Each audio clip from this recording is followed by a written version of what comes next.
What's happening, fam? It's back again for another weekly devotion.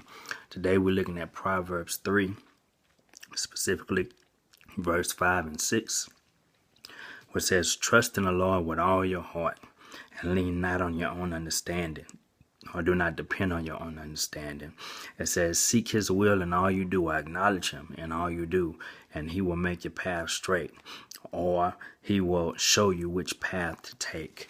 You know, the main idea here in this particular text is God showing us which path to take. You know, I often say that, he's already walked the steps. He's walked the walk, if you will, left footprints for us to follow. And it's up to us to acknowledge him.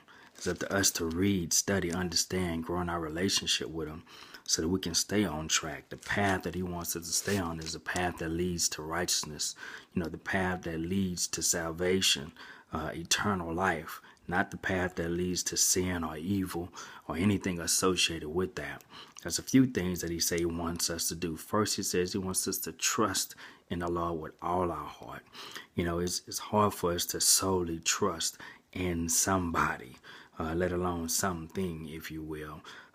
So trusting in the Lord with all your heart means totally giving it up to him.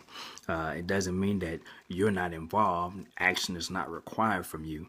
However, it's a matter of trusting wholeheartedly in God and the outcome and the result.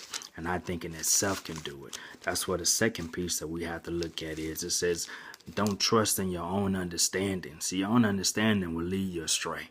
Your own understanding will leave you in the wrong direction.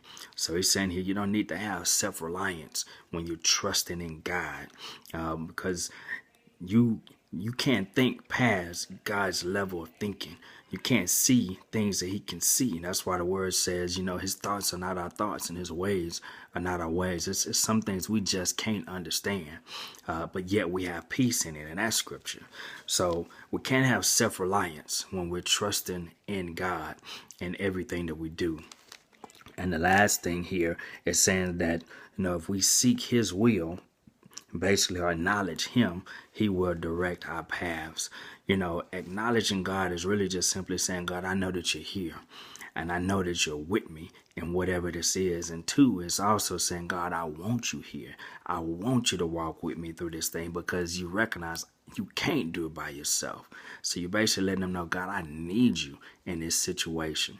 So in order to stay the right path, in order to go down the road that God has already laid out for you, we have to trust in him, not rely on self, and acknowledge him in everything that we do. And so when you relate that to, your life, and you relate that to playing ball, pro ball, everything that you do, yes, you work out, yes, you put in the extra time, yes, you grind it out the whole nine. However, the outcome, the performance on the field is more the way that God laid it out. And everything has a purpose. Everything has a plan. You just have to trust in him in everything. Even when it looks grim, even when it looks like it's not going well, you got to trust that God's design is all over it. He has a plan in everything that happens in your life. So we have to make sure that we trust in him in all of our ways. We have to make sure that we do not lean on our own understanding, and yet in everything we must acknowledge him and let him know that we love the fact that he's present. We want him to be present, to walk with you as you go through this thing step by step, day by day. God bless.